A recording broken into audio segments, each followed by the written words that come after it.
Hey, everybody. Welcome back to another episode of Cinema A to B. Alec, special episode today. We kind of had this unwritten rule on the podcast that we wouldn't really have any guests.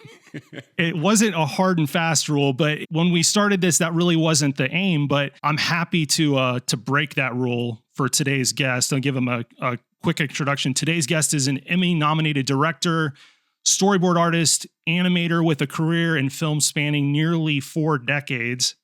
His credits include Who Framed Roger Rabbit, All Dogs Go to Heaven, Pocahontas, Hercules, Tarzan, and one I'm really excited about, The Iron Giant. Directorial credits include The Journal of Edwin Karp, narrated by Hugh Laurie, Centurion Resurrection, and 2 recent short films that we're going to get into discussing, award-winning shorts, Censure and Confines. Richard Bazley, welcome to the podcast. Welcome, yeah. Thank you for letting me gate crash the party and for having me on. I feel really privileged, and I've been watching your shows, and they're incredibly in-depth, detailed analysis. I was watching the one of Saving Private Ryan, which I haven't seen for years, and I've got the urge to watch it again because I haven't seen it in so long. But the way you break it down and analyze the films, I think it's fantastic. Well, I appreciate that. So we're really curious what your kind of passage into this wonderful world of filmmaking, what got you started? It's a long, long journey. I mean, I'm from the southwest of England, Devon, Exeter, and I grew up, it was basically farms all around, out in the countryside. So we didn't have DVDs or videos or even the internet. So films, it was exciting when a film came to the cinema, and if you went to see a Disney film, you might not see it again for another 5 years. You had to wait that long. All the things I got most excited about was Christmas. Every year on TV, they would show Jason on the Argonauts with the work by Ray Harryhausen, stop motion, it was magical, absolutely magical. And that's in days when one guy did it all and you didn't have a team of hundreds of technicians, It's a craft, it was beautiful. So that was my highlight of my Christmas. I was that sad, So I also used to, there was nothing to do. There was no computer games or anything. So I would go out and draw. You had to make your own entertainment. So I'd go out and draw in the fields and draw landscapes and draw people. So I got into art. Films were such a remote possibility. I remember my mum got me this book by Leonard Maltin, the film critic, called The Disney Films. And it was all in black and white. And in the back, there were shots of Disney World down in Florida. And I said, can we go there?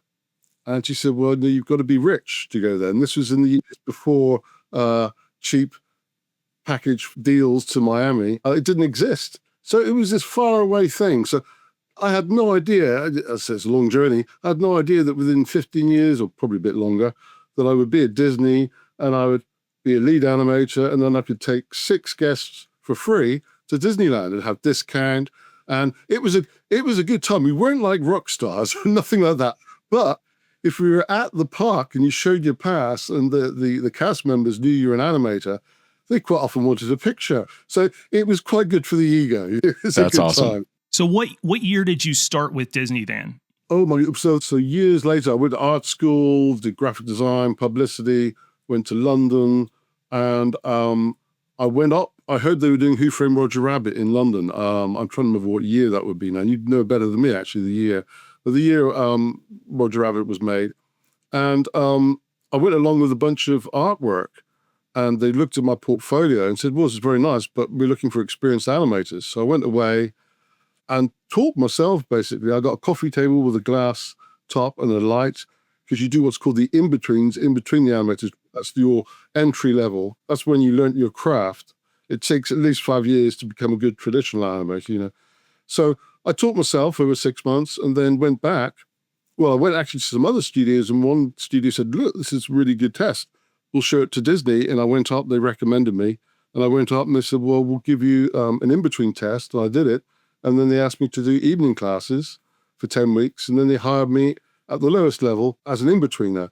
And amazingly, after 6 months, they were so desperate to get footage done, they were chucking me scenes to animate at the end, which Oh, wow. I can't believe it. But there was a big budget and everything, but it's so manic at the end of these productions. So it was trial by fire, and you're thrown in at the deep end, and I loved it. But it's a long journey from that. Although that was my job on Roger Rabbit, they didn't just whisk me over to LA then. wasn't experienced enough to get through immigration. They have to prove they can't find another American to do the same job. So you have to prove exceptional ability. So I ended up going to Manchester, working on something called Count Duckula, which you probably won't know. And they previously did Danger Mouse. Then I saw that Don Bluth was setting up in Ireland, Don Bluth Studios. They were a breakaway from Disney. And I saw one of your podcasts. You mentioned All Dogs Go to Heaven, I think. Anyway, I went there. Thanks for adding to my childhood trauma with All Dogs Go to Heaven. My goodness, I'm still have nightmares about that sometimes. It's a dark film. It is. For kids, which is great. Actually, that was Don Bluth at his best with Secret of Nim, was at his best before they dipped down into a series of films. Unfortunately, but there's a great scene there with Charlie, with Anne-Marie in the background. Charlie's in front, and he's being it's full of bravado. And he's saying, she means nothing to, he's talking to Itchy, the little dog. He's saying, she means nothing to me. She's nothing. And she walks down behind, and she's got tears in her eyes. And the way it's composed with him in the foreground, and she comes down the background, that's a great bit of directing. So a terrific film, I thought. So it wasn't until I worked at Don Bluth and became a lead animator on Thumbelina. I then heard that Disney was looking for animators, and they actually put an advert in the newspaper back in the day. No online stuff, it was an advert looking for animators. And I got all my animation together, photocopied my scenes, and I had a portfolio this big. It cost me £100 to send it to Disney back then, sent it over, and then I got a call a couple of weeks later, and I'd actually said to my wife, well, let's go to the Paris studio, because she didn't want to go to LA. You'd had the riots then and earthquakes. So I said, okay, I'll apply to the Paris studio. So when they called, they said, well, we'd like to offer you a job. I said, in the Paris studio? I said, no, LA, we want you next week.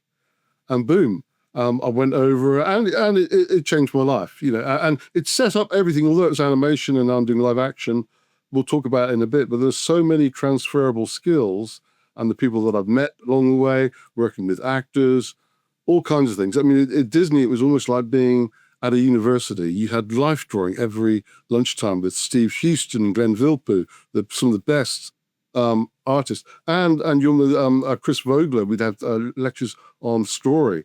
All part of your job, for free, part of your working afternoon. They would put you in a class. So Chris Vogler, who wrote The Hero's Journey, and he was involved in The Lion King.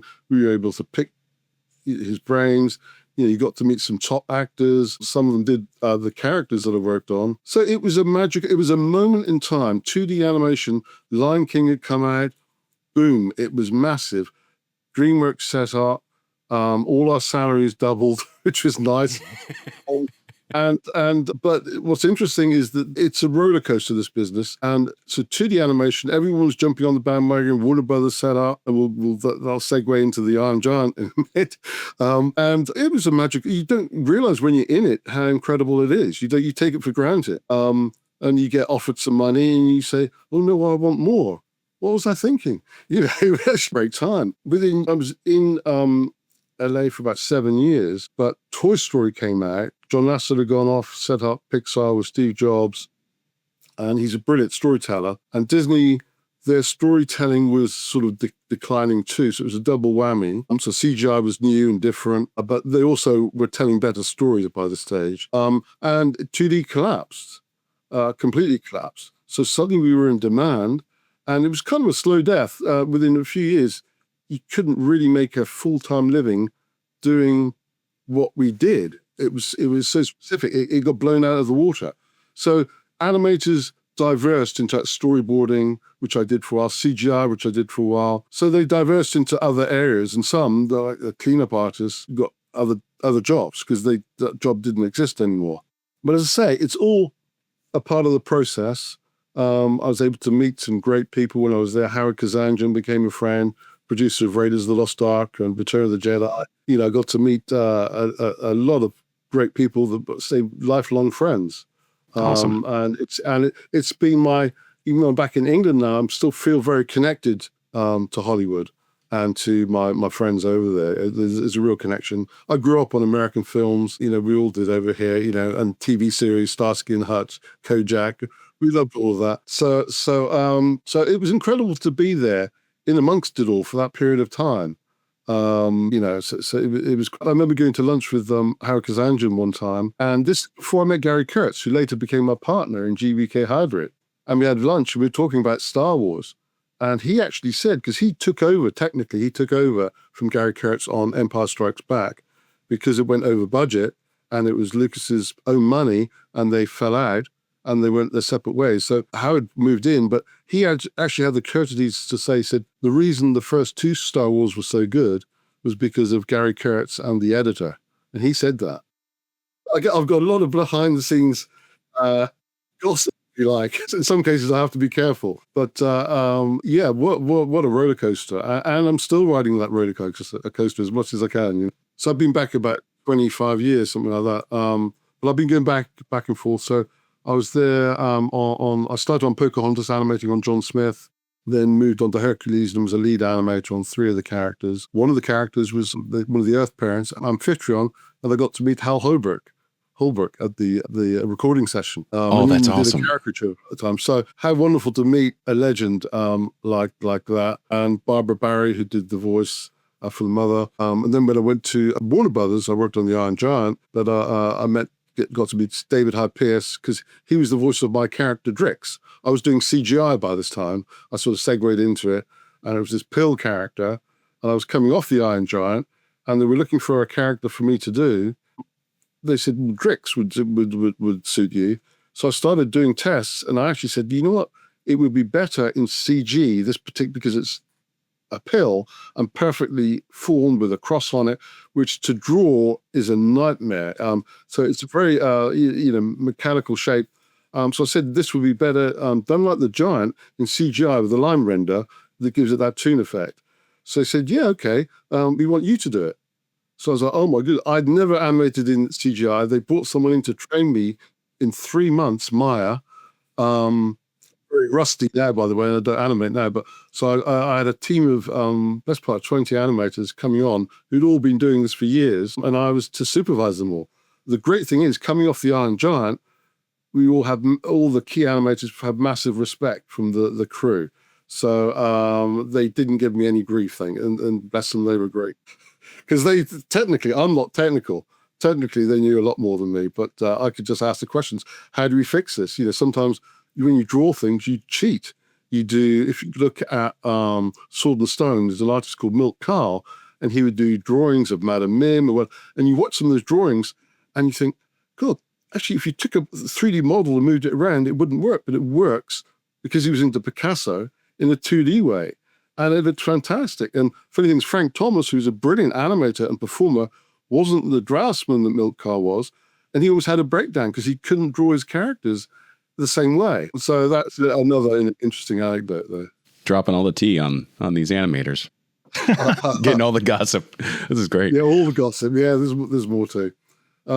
So obviously with the transition of the collapse of classical 2D animation in Hollywood, I'd started moving into directing more. I was doing some freelance boards when I was going back and forth to LA, and I was doing some work at a studio in Glendale, and just storyboarding. But what happened was they got a much bigger project worth millions, and this was a tiny pilot. And the creator was Matt Davis, and he was the producer down at Sony Pictures Animation. And he was looking at my boards. He said, "Well, I'd like you to direct this."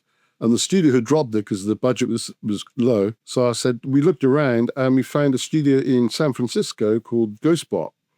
So we took it up there, and I had a co-director, Rocky Ballesteros, and Alan Lau was one of the partners. And I boarded it in LA and in England, and we finished up doing production in San Francisco. So I was there for a few months, and it was a pilot that we did called Lost Treasure Hunt.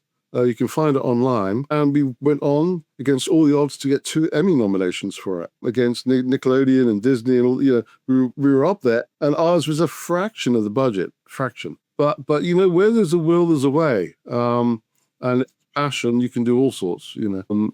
Well, I find that to be the big truth of filmmaking is its sheer will. Yeah. Sheer will. Yeah. Yeah, it's not talent, yes, but eventually it's, can you just get it done? Exactly. Talent is just a small part of it. The rest is persistence. And I've had so many knocks and failures and projects falling through And somehow you get yourself through that. And then when you get through to the other side, it's such a relief to actually make something and get something done. We had, we'll work with, when I was back in England, I went to the Birmingham Film Festival and met Gary Kurtz. He was at the table. So he's producer of Star Wars and Dark Crystal, Return to Oz. And we hit it off. And we ended up developing some projects and formed a production company called GBK Hybrid. And we, Centurion, a short film was done through that. And I was able to pick his brains and make it very cinematic as well, even though it's a small budget promo film, really. But we developed a project called The Chimeran, which is kind of a cross between District 9 and Planet of the Apes. So it's a project that would mean millions of pounds. So we developed that for years. We actually did get the interest of, we almost had a deal with Michael Bay's company.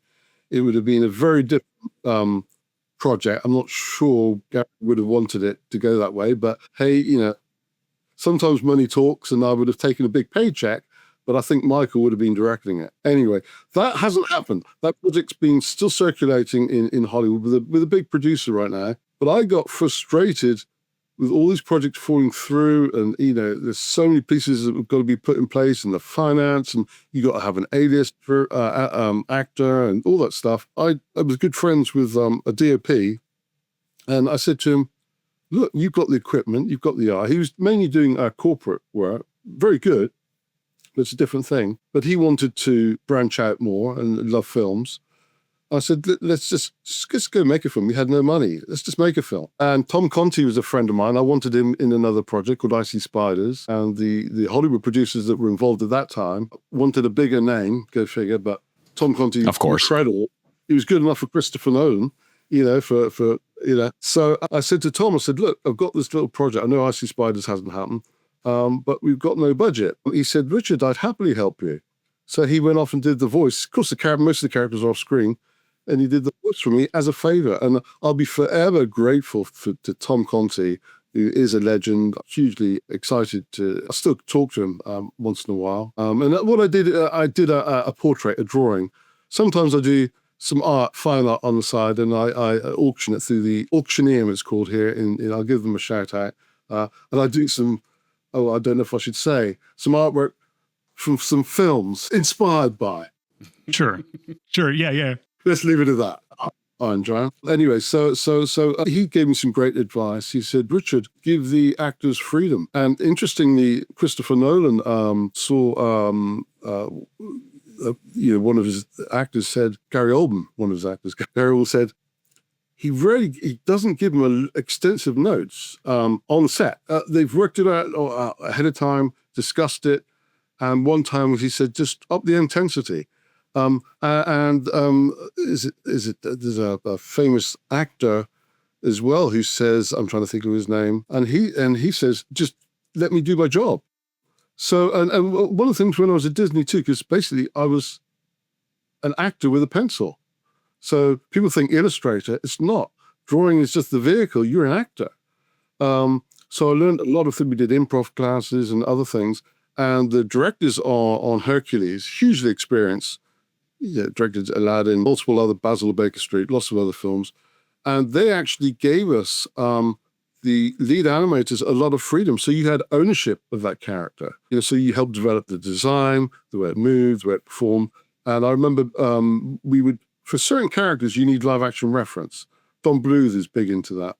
And so we had some actors in, different to the voiceovers. So they do more physical performances. I was there. I'd never directed any live action before. And they were there for 10 minutes. And we had a scene where the mother has to come in and pick up a baby and deliver, baby Hercules, and deliver some lines. And they were there for 10 minutes. I said, okay, we're off. You take care of the rest. And I didn't know they were going to do this. So I was there, all these people lined up with cameras and recording equipment. And I had to supervise the rest of obviously they trusted me enough with it. But again, you're thrown at the deep end. And everything I found I've learned on the job rather than a course.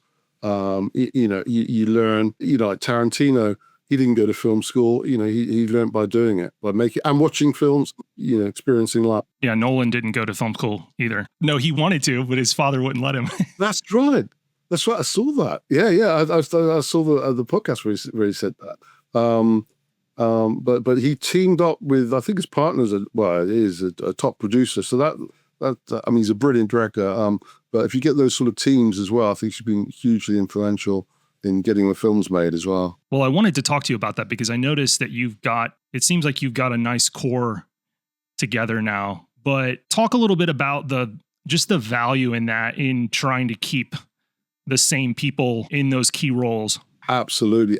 You've nailed it. I will give an animation example. If you look at the best performances and best films from Disney, the animators were the best. I think they were in the 60s, even 70s. They were the 9 old men, and they'd been together working over and over and over, and they knew they had got it down. And nobody touched Disney years ago because nobody had teams long enough that worked together long enough, you know. So already on our very, very small scale, I've been able to put together a team. It's taken a while. I'm going to give a shout out to certain people here who are invaluable, and we wouldn't have been able to make the films without them. So the core is always the scripts, of course. I'm not a writer. I've written bits, and in Censure, I wrote a scene, and I come up with ideas, but I'm an ideas man. And I'm very visual, so you know, I lean towards Ridley Scott and more sort of visual aspect of filmmaking. But you need a good writer. So I discovered this chap. I mean, I've looked at lots of writers over the years, and there's loads out there, but it's finding good ones is very hard. And I discovered this writer called Neil Basson, and he's based in Cornwall. And the irony of how, I mean, this is the beauty of the internet nowadays. You can contact people and put feelers out and really explore. I'd had a project that I wanted to make called George and the Dragon, which was actually based on my grandfather, who was a miner and worked in the quarries in Cornwall, but he was also a championship Cornish wrestler.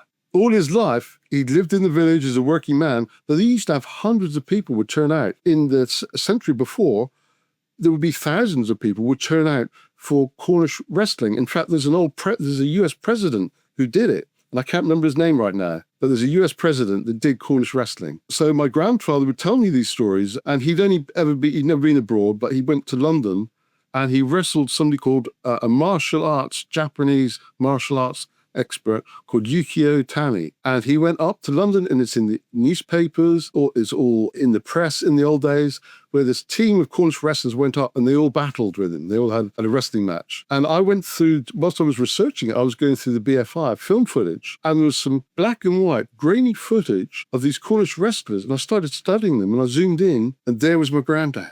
Wow. It was like That's fantastic. Yeah. You know, I discovered that, and let me just wipe my tears away. So, but bless him, he was an amazing man. You know, not an intellectual. He didn't understand what I did when I was younger. He would have a West Country burr, and he would say, "Yeah, boy," he said, "Come in." He said, "One day you'll have to do." I used to do these cartoons all the time. He said, "One day you'll have to do something proper. You have to do a proper job." You know, so that was what he would say. And he would I'll tell another anecdote. One day I was an 18-year-old, or a bit younger actually, strapping young man. Well, I thought I was. And my granddad was short in structure, but broad and tough. And he said, "Yeah," he was going to show me some wrestling moves. He said, "Yeah, come here." So he said, grab my shirt. I just grabbed him. He said, "Throw me." And I tried one way. I couldn't. And boosh. I'm on my back, winded, and my mum shouts out the window, "Be careful with your granddad." He was 75. Yeah, he just floored me, you know. So it's a story I want to tell about him. It's drama. It's not a documentary. It's a drama. So we've dramatized the story. It would almost be like a Rocky thing. Now, in real life, he and all of them, I think, lost to Yukio Tani. But there was a technique they used that was actually illegal. But in my story, we have a twist to it. And I won't give it away. I won't give away the twists. But because of the Japanese man, the Men of Honor, there's a rematch, but not at the stadium. So, and Grandad used to tell me this other story where he was in a field courting, they used to call it, with his grandmother. I think they're going for a walk in the field. And there was a bull. I'm thinking it was a steer, a young steer, but it was a bull. And it charged him, and he grabbed the horns and stuck them into the ground. Now, it sounds like a make-believe story, but he was not one to exaggerate or boast. So I like to believe that story. So I will feature that in the film, and is part of the climax of the film because he's got these demons in the story, in the drama, makes surviving. And at the end of the film, when he's buried the demons, there'll be a shot of him grabbing the bull's horns bush and putting them into the ground. And he's laid that issue at rest. So that's my visual metaphor that I want to use in that film. Now, do you do your own storyboards? Yes. So for years when I came back to England, I did CGI for a little bit, but it didn't really quite float my boat. So I got into storyboarding more because it's closer to directing and telling the story. But a lot of it was TV series stuff. Over here, it's called Horrid Henry or Thomas Tank. I did loads of it, but I became very disillusioned because it's children's TV series stuff. And it's not your film. You're just churning it out and up, But it's a paycheck, But the good thing was I was learning the skills all the time of storyboarding. So we would do thousands and thousands of boards, drawings in a month. It's crazy. And I went back and directed a couple of TV series. It was called Full English for Rough Draft. Writers have gone on to do live action stuff now. But I was directing, but then I would board a third of the sequence and then supervise a couple of board artists to do the rest. Yeah, it was all good experience. I got to use the software, Toon Boom, Storyboard Pro. So it's done digitally on a Wacom tablet. So it was good. It was good learning. So over the years, I had a few projects fall through. I remember doing some boards for a horror film I was going to direct in Ireland, and I did loads and loads. And it was one of those stories, you're going to get paid, you're going to get paid. But if I didn't do it, I wouldn't be able to make the film properly. So I carried on doing it. So I'm owed thousands, and it never happened. So I'm always very cautious. So what I do nowadays, because John Fry, my DOP, who's brilliant, by the way, has done many corporate work. They don't work so much from boards. So we can do a combination. I'll do some beat boards of key scenes, some thumbnails, and a shot list. But if I have a big feature, I would be tempted to do quite a bit of boarding, but I would pull in a team because depending, say if it's like the Chimeran, when you've got complex VFX, you have to be more involved in the preparation of the shots down to the closest details because you're combining CGI and all these elements that have to fit together. The beauty of small films like Censure and Confines is there's no CGI, very little effects, so you can be a bit more freeform. You can have your thumbnails and your shot list, but I can say to John, let's grab this a minute, because I do love improv and spontaneity. On a big set, that's hard to do. You can throw in a freebie with the actors and just, once you've done the lines, okay, let's try a freebie. In Censure, in Confines, actually, I said to Luc F. Dejang, was the leading actor in that. I told him that I love improv and spontaneity. And we were doing a shot by the scene. It was a beautiful snowy day down by the lake at Corsham Court, where, by the way, Stanley Kubrick shot Barry Lyndon. That's awesome. Yeah, right there. So I'm there shooting, and we also have a scene in the maze. So we're there, and I said to him, okay, you're down by the lake. I want you to go up and touch the tree. It's a magical time with your wife. He said, I'll give you something interesting. So we're filming, and suddenly he's got the actress on his back doing a piggyback, and they went up and she hops up. I thought, yeah, why not? And it works beautifully. It wasn't in the script. It wasn't directed. It was a bit of spontaneity, and I gave the actor freedom to do that. And because it was an indie film, we could. And same with Censure, we had Conor Wulfric, I just found him through an audition that he did for the horror film that I was going to make in Ireland. And it was such a good audition. I just stuck with me. And that's the thing about, even if a project falls through, you can sometimes take things from it or learn things, So I remembered him, thought, oh, God, I'd love to use this guy. And I didn't know where he was based. And amazingly, he's based up in Marlborough, only about 25 minutes from here, incredibly. And I said to him, I've got this idea for a film. We've got no money. Would you be interested? And he saw it and said, I'd love to do it with you, Richard. And we looked at, as you see in the film, he's got a speech impediment. We do the research ahead of time. So we looked at, there's somebody called Gareth Gates, who's on our equivalent of The X Factor, which I think you have in the States as well, or the American, something similar. So there was somebody on there that had this awful stutter, but when he sang, he had no stutter. It was a mental thing so we play with that in the film. There's degrees of when he gets agitated, he stutters more. And then there's a moment in there, I guess I won't give it away, where he's himself, and we switch to color. And he delivers a speech there, Oh my, it's a killer speech. It's so, and I got in to get right into his face for the shot. And it's just really intense. And I was so happy with it. And that's the thing with the Hollywood films. They always say we need A-list actors. We need this because they've got so much money. When Gary Kurtz did Star Wars, those actors weren't well known. They weren't well known. It's too much pressure now from the money side. Gary was a creative producer as opposed to the other guys that just made deals. So the beauty is there's so many great actors and actresses out there. And I've met a lot of A-list actors. I've met Adam Sandler. I've talked to him. I worked on one of his films. It wasn't a very good film, but I do enjoy a lot of his films for what they are. But I did love him in Uncut Gems. Is that the one? Yeah, he was. He got it right there because the directors were great and he was superb in that. So, and he's actually a terrific guy, by the way. He's a fantastic guy. But I think there's too much onus on the names and the actors and their status when there's so many good. I loved Sean Baker, who did a speech. He won all those awards. And he said, well, he is still an indie filmmaker, but he's a pretty big indie filmmaker now. And I enjoyed Honora. That script would never get through the Hollywood execs, just wouldn't get through. But he's got the clout now, bless him. Well, I love Tangerine too. It's a different type of filmmaking, and I love it, for what that style. It's great. So, and he said it about the whole A-list directors thing. The bigger the budget, the more the business people need that to justify those large sums of money. They don't want to take the risks. So the problem is if they don't take the risks, you never get the first Star Wars. You always get repeats. You always get copies. And that's what's happened to Hollywood right now. And I'm sure Martin Scorsese said it and all of them said it. It's with the X-Men films, endless repetitions. Enough, Hollywood. Well, I think Ben and I kind of talked about this before, but I read an article that was saying that it's one of those things that everybody says they want new content. They want independent films or special stuff. But you know what they go see at the theater? They go see the Marvel Cinematic Universe and then complain about it afterwards. It's like these movies get made, but we have to go see them. Like you have to, go buy the ticket to go see that indie film in the theater. Yeah, I mean, of course, there's a place for all these types of films, but obviously I'm biased. The more indie films, the better.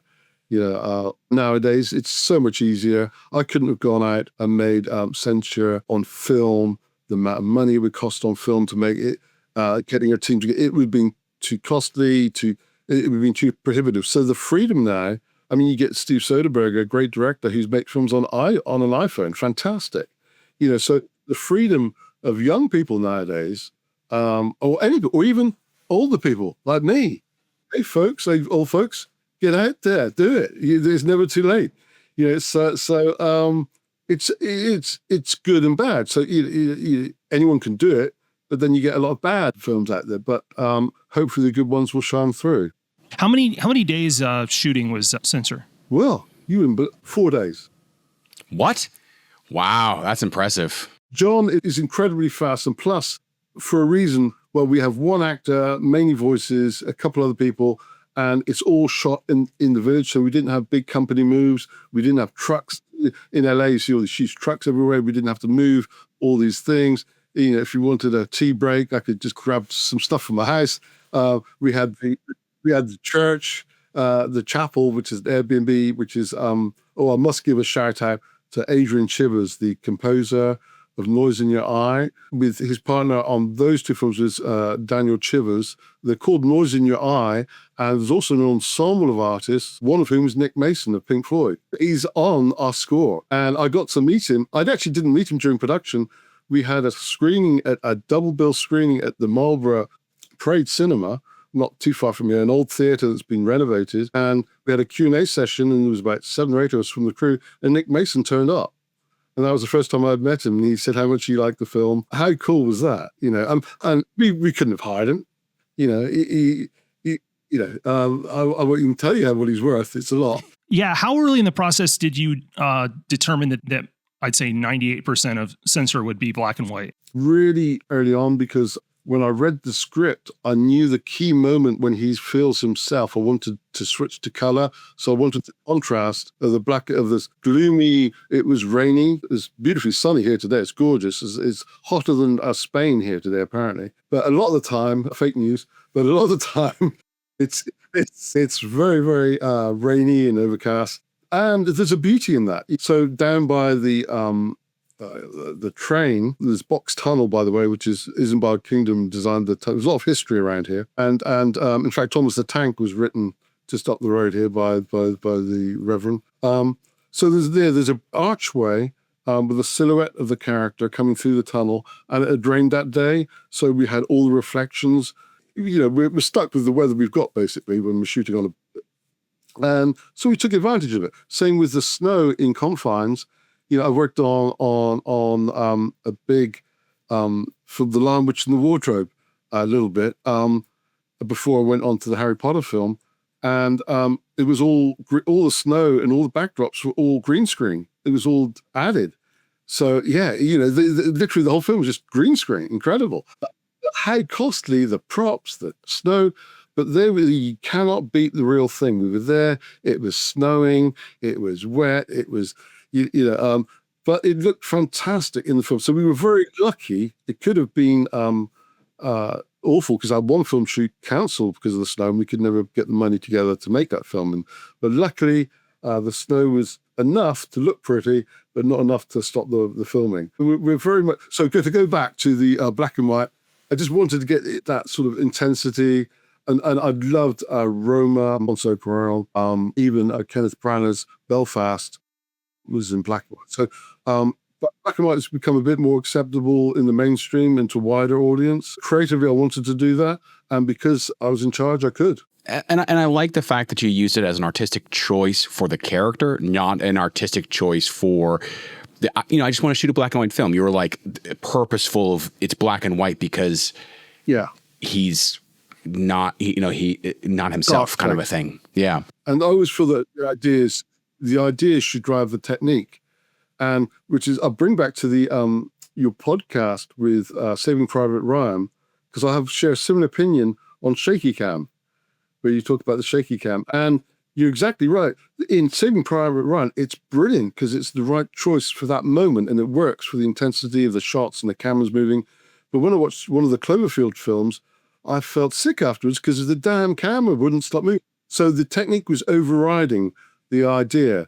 With Spielberg's film, the idea drives the technique. And in Confines, we have some great shots with Steadicam, with John going down the maze, and some got the steady shots. But to create some intensity, we had Jay Cox, who was doing some of the B-roll, and he did the edit on the film brilliantly, have some handheld. And just for a few shots, you've got the music of Eddie Chibber's music and the camera shaking a bit, and it just captured the intensity, but it's used judiciously in the right moment. So that was the idea there. Your locations in Confines are incredible. Oh, thank you. The cliffside and vistas, the maze, which I totally got Kubrick vibes when he was running in the maze. I was like, oh, okay. John, the DOP in the maze, can I say the expression, he was like a pig in shit. He was loving it. He was rolling around the mud. He loved doing that shot. And the thing is, that's the thing, we're so spoiled here. I'm in the West Country, near Bath. Castle Combe is up the road. They shot Warhorse there. They shot Warhorse. Laycock is up the road. They shot some Harry Potter there. All around, Hollywood producers come here. I can just walk out my back door and film. It's right here. And when I saw Nick Basson had put it in the script, he walks to the edge of this cliff. I'm thinking, oh God, how are we going to shoot that? We haven't got harnesses and things and all the stuff on a big shoot, rear indie film, guerrilla style. And I thought, you know what? The Cheddar Gorge is an hour away. The Cheddar Gorge. It's a beautiful location. So we went down there and shot. We were going to do him up on the cliff. Now, all of my team got there before me. They had to wait for me to get up there so they could prep and set up whilst I made my way up.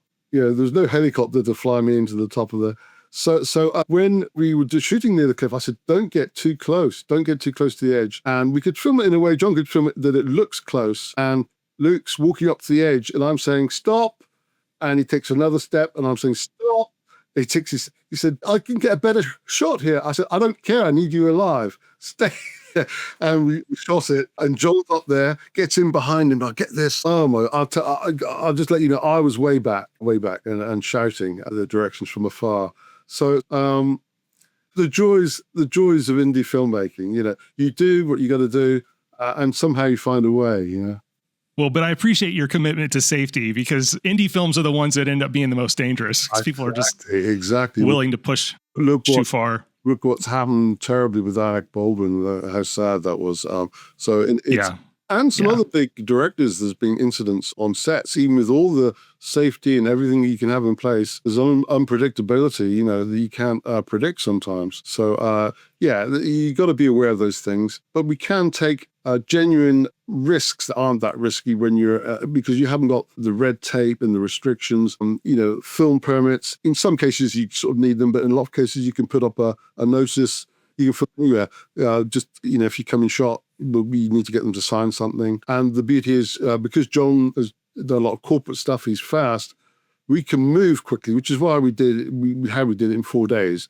I'm sure with other filmmakers, it would take twice the amount of time. Now it's not to say in the pre-production, it would take a month or a couple of months, and in the post, it takes a month, couple of months to take care of all of that. But filming, we can film pretty fast, yeah.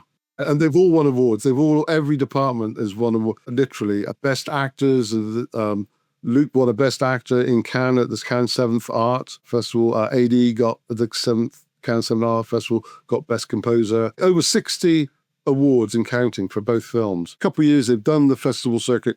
Now the next challenge is distribution, which is what we're in the process of doing now. Well, I saw you got this streaming deal. We signed recently with Rendyard and another distributor, waiting to hear from that one. But Rendyard got us that deal with Foursome. So both films are up there now, and they'll be approaching Amazon and all the others, I'm sure. So it's not an area I know a huge amount. For short films, I've never had high expectations of making money. They're a vehicle to show what we can do. We've now got some feature projects lined up and ready. I'm getting a script in any day for Neil Basson called Bambola. Hurry up, Neil, get it in. So it's a little project. But he's so good, he's worth waiting for, I should say. So, and we've proved with a small team what we can do. We can prove what we can build on. So Bambola is still a micro budget, but it'll be more money again. And then George and the Dragon, sort of intermediate £1 million range, same as Icy Spiders. And then the Chiron would be like millions, So it's all baby steps. So I wanted to start from the beginning and chip away bit by bit by bit. Now, are those projects that you've got in the pipeline, do they have much in common with kind of psychological, almost spiritual nature to Confines and Censure? They're different. Bambola has some similarities with Censure. There's another one I haven't mentioned, actually, Little Red, which is completely different, that I want to shoot in Bristol at night, because Bristol is talk about locations, incredibly vibrant city, artistic city with Banksy comes from the famous graffiti artist.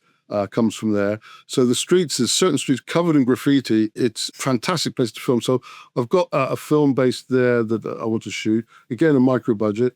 They're all different. I think it just happens that the nature of the idea led us in that direction. George and the Dragon is completely different. There's a dark element, but it's a little, not action adventure, but you got the fighting, the classic boxing movies, that sort of thing. Little Red is about this girl that misses the last train and gets lost in the city, and the reference of Little Red is almost like Little Red Riding Hood. The city is the beast, and how she kills with the whole night vibe and gets through the night. I won't go too much into the story there. And then the Chimeran is a bigger thing again, which sort of has elements of reference to the slave trade, probably in some ways, and Planet of the Apes, and there's sort of allegorical things in there. So they're all quite different, but yes, Censure and Confines do have that sort of a mental health issue thing. Mm-hmm, yeah.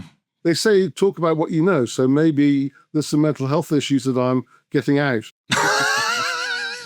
through making my films, because artists do suffer, and you know what? I jest, but in Confines, it's a man beating himself up through. Again, I don't want to give away the story, but he's beating himself up over a decision that he's made, which is understandable for his wife, and he goes along with it. And then as a result of what happens, he's blaming himself. The Blind House, which is literally just up the road here, it's a mental entombing of himself, and he's going round in circles in his mind and beating himself up. And there's several interesting things in here. One of the ones was, although it's a monologue and beautifully delivered, I wanted to make it appear bigger by having these other shots. So originally we didn't have the maze scene. So I said to Neil, I said, why don't I get some more visual stuff going on? And I'd seen a great documentary on Netflix called Stutz with Jonah Hill, where he interviews his therapist, and his therapist has Parkinson's, and he does all these little diagrams, they're wobbly lines, and he uses these diagrams to help him get through these things. And one of them was a maze. And he says, see this maze? He does his wobbly line. He says, we all get stuck in the maze. And he just draws a line past it with an arrow. He says, you've just got to move on from it. You get bypassed it. So I said, let's use the maze as a metaphor. And he's there beating himself up. And then you think he gets out, but he's still beating himself out and he's still stuck in the maze. And it's not until he has a complete breakdown that's gone away. And guilt, there's some other symbols in there. I'm doing what David Lynch would never do, and I'm actually telling you, people. Yeah. David Lynch would never do that, and I love David Lynch, by the way. But there's a crow that flies away, and that's his guilt releasing fly away. Not everybody will get it, but those that do go, wow, that's cool. If they watch it again in the end, that's a cool metaphor. So the crow flies away, and then the obvious one is loss is a skull. So that seemed like a more obvious one. So there's lots of visual stuff going on in there. So there's definitely a link to those two films and Bambola. So Bambola was going to be another short in the same vein. But then when the script came in at 30 pages, when Neil had done Censure, it was 20 pages, and we ended up with a 40-minute film. Technically, they say a minute per page. But when I get hold of the script, I embellish and I add all these things, and it ended up being double. So with Bambola, I said, well, in theory then, if it's 30 pages, we're going to have a 60-minute, which is going to fall in between a feature and we might as well we've done 2 shorts.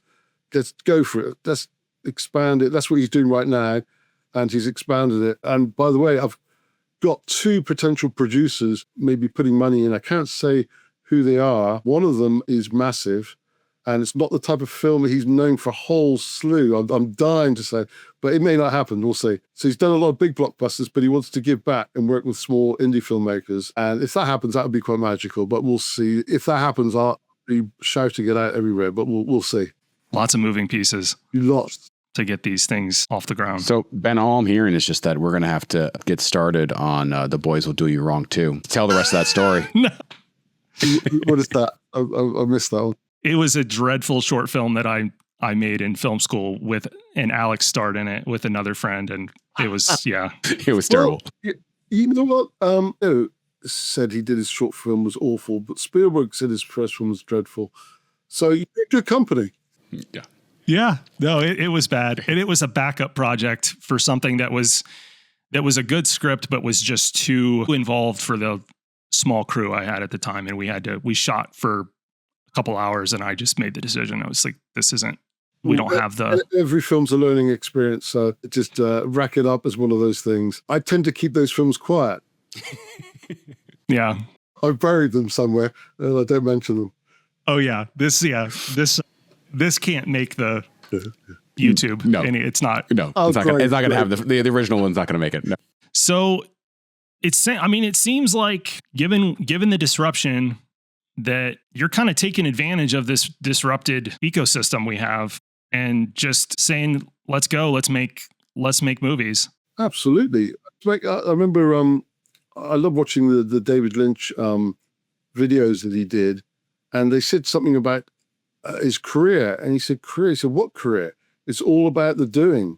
Just enjoy the process, have your ideas, make your films. If you think, I'm going to be a famous director and make loads of money, no, wrong reason. And it doesn't happen to very many people. When I went into animation, I never thought I'd be earning the sort of money that I did. It just happened. And I found that if you concentrate on what you like to do, you become good at it, and then money should be, and hopefully will be, a byproduct. But I'm not holding any expectations. So with the bigger films, if they happen, fantastic. If they don't, I'll carry on making some more smaller films for the hell of it, because I love it. That's awesome. Yeah. Yeah, you have to love the process. You gotta love it. I do have to say, I loved going back kind of what you said of, especially with your shorts, being able to kind of allow the actors that freedom and doing a lot of shorts with some friends and such. And as the actor side of things, I love that. I love being able to kind of, especially having that conversations with the director, going over the script and kind of like where we see the character, that allowing me to explore and where it goes. And sometimes you just get those kind of brilliant moments that you wouldn't have otherwise if you just stuck to the script, or those kind of emotional beats, or those just kind of happen between your actors that when you give them that freedom. It's a magic in what they say, acting is reacting. You get a genuine feel if you give actors that sort of freedom. And it's a bit like, say, doing a podcast. If I had a list of things that I had to just spew out, it would become very mechanical. But I'm reacting to your questions. Very fascinating questions. So it's a reaction, and then you find yourself saying things that you hadn't thought about because you're reacting to a question that you hadn't thought about. So it's the same type of thing with acting. And obviously you've got your scripts, and you've got to follow the story. But I do enjoy those moments where you can expand on that. Yeah. And I always thought, and to tell us to anyone who's an aspiring actor, I always thought that if you're going to take any type of acting class, take an improv class as opposed to just a strict acting, because there's so much more that you're going to learn, both about yourself or about how to, like you said, react to people. And here's the thing. We used to have acting classes at Disney, and I used to hate the improv classes because I would hide behind the pencil. I was happy. I could be anything behind the pencil. I could animate and do anything. I could go crazy. And some people were natural on camera, but I would freeze up. I'd be too self-conscious. And I have huge respect for actors that they can just release their emotions and get and let go. And actually, there's a scene in Confines with Vivian Taylor, who's brilliant, by the way, and Luke. And we had the whole script for Confines, but I wanted a little bit more exposition, or a little bit more explanation. I don't like heavy exposition. So I said, we're going to do an improv scene. It wasn't in the script. And I said, we're in the kitchen. I said, I want to do a scene, and I would give the story, but this is what's happened. This is what's occurred. And I want you to just go for it. So that wasn't scripted at all. The kitchen scene with Luke and Vivian, that was totally made up and improv. And she was actually very emotional at the end of that and had to go away and compose herself, because that's why she's so believable. And that's why I'm having as Bambola in the feature, because she's brilliant. And she just gone to Cannes, lucky her, and actually stopped by the Cannes 7th stand, and they were delighted that she stopped by to say hello there, because we won 2 awards there. So I'm very fond of that festival. Yes. Absolutely. Yeah. Yeah. Confines was excellent. I really enjoyed watching it, sitting down, and again, cannot say enough about the performance you got out of Luke. That was just stunning. Just, him to be the only voice really you're getting from all of that, and just to make it that engaging was impressive. I mean, boy, was he intense. And he got into character. And when we're in the blind house, we're in his face, because I wanted these close-up shots, and we're like right in his face. And he had memorized the whole script from beginning to end, and we did it in several different angles, but we didn't do it bit by bit. He delivered the whole script 3 times, maybe with 1 pause, almost word perfect, all the way through, about 3 times. And I can't remember 2 sentences, damn it. I couldn't do it. Your editor would have loved that, by the way. Yeah. So but one time, John was trying to get the shot, and he was this close in his face. I'll do it like this, right in the... And he said, can you stop fiddling with those knobs? Can you stop? And John's like, well, I have to. But he was like so intense and in the moment, and he didn't want to be distracted. But and we had a laugh about it later. We laughed about it, so it was great. But he's a great actor too. Brilliant actor, a lot of fun. And there's a great YouTube video with me, him and John, a film festival in London, where we picked up some awards, and we're just having a good time. I did want you to, if you want to reiterate where folks can watch, please, Confines and Censure, and then I'll also post that in our show notes as well, the links. Great. So you can now see Censure online on Foursome TV, which is FAWESOME Fawson.tv, where you can find both Censure and Confines. Excellent. Well, Richard, we appreciate you so much coming on, giving us some nice insight on a long and continuing growing career in film. But we're excited to see what you do next. And this is why I'm just an actor. It's a lot less work. It is stressful. The job that I couldn't do, all I've had to do some of it is producer. Directing I love, but the producing part, which I've had to, is massively stressful. But if it's creative, it's Ridley Scott would say about stress, don't do it if you can't deal with stress. But I'd say with directing, it's a good stress. It's the exciting stress, but you need that to get through the process, and you just want to see the end result, So stress has its good point, but I would be too stressed acting. I'll have our different talents, yeah, because that for me, I'm like, oh, this is cake. I'll do this, Yeah. Thank you for having me so much. Oh, absolutely. Yeah, no, this is great. This is great. Well, thanks everybody for tuning into this special episode of Cinema A to B. Thanks again to Mr. Richard Bazley for coming on and sharing his insights. And we will be back next week, as always, with a brand new episode of the podcast. Until then, take care. Thanks, everybody.